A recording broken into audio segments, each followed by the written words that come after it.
to me carefully, okay? Yes. Two tiny tigers take two taxis to town. Two tiny tigers take two taxis to town.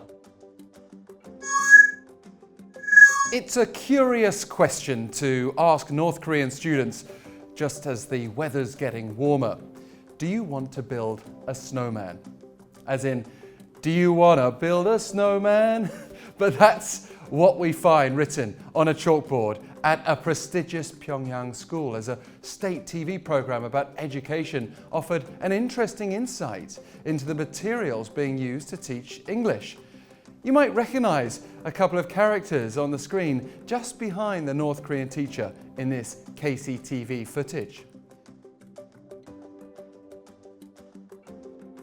They are, of course, from Disney's massively successful movie Frozen, which was released back in 2013. And the scene on the screen in the classroom focuses on the main characters, Elsa and Anna, using magical powers to create a snowman indoors.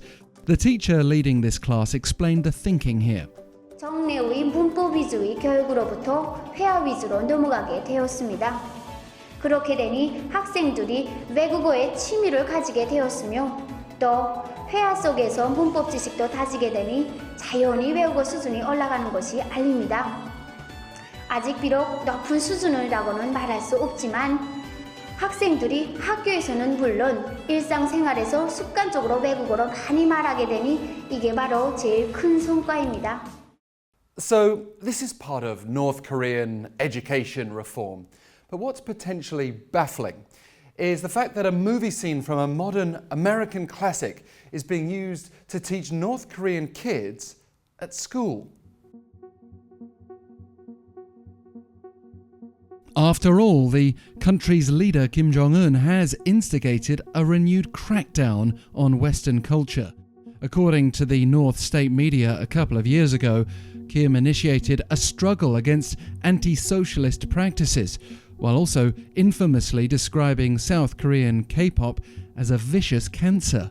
Media outlet NK News cites a law passed in 2020 that says any North Korean caught watching foreign media like Disney films without permission could be imprisoned or executed.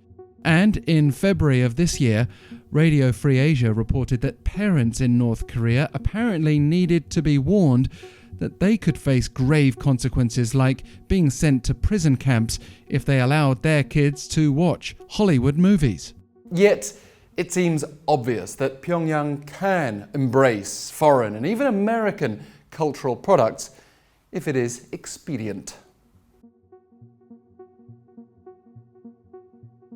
Kim Jong-un, a big basketball fan, wasn't afraid to invite the American legend of the sport, Dennis Rodman, along with a group of NBA players to North Korea around a decade ago.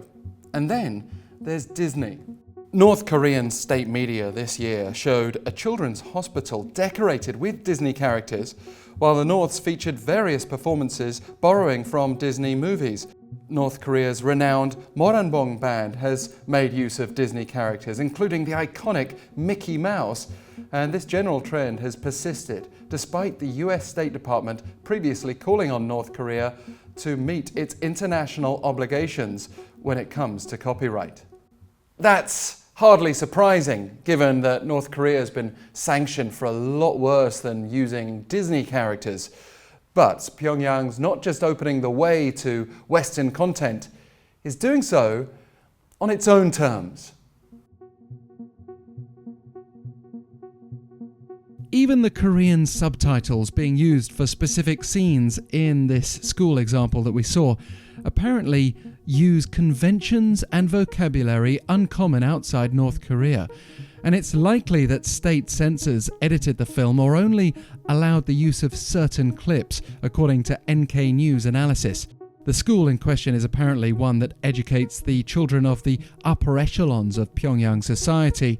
They may be trusted with this kind of content because of their perceived loyalty. A bit like the YouTuber we featured previously who said her favourite book was Harry Potter. We might conclude that foreign luxuries and access to select cultural content are for the privileged, while self-reliance is for the masses. For more videos like this, subscribe and hit the like button so you can help us grow and make it possible for Korea Now to keep you up to date with all the latest news coming out.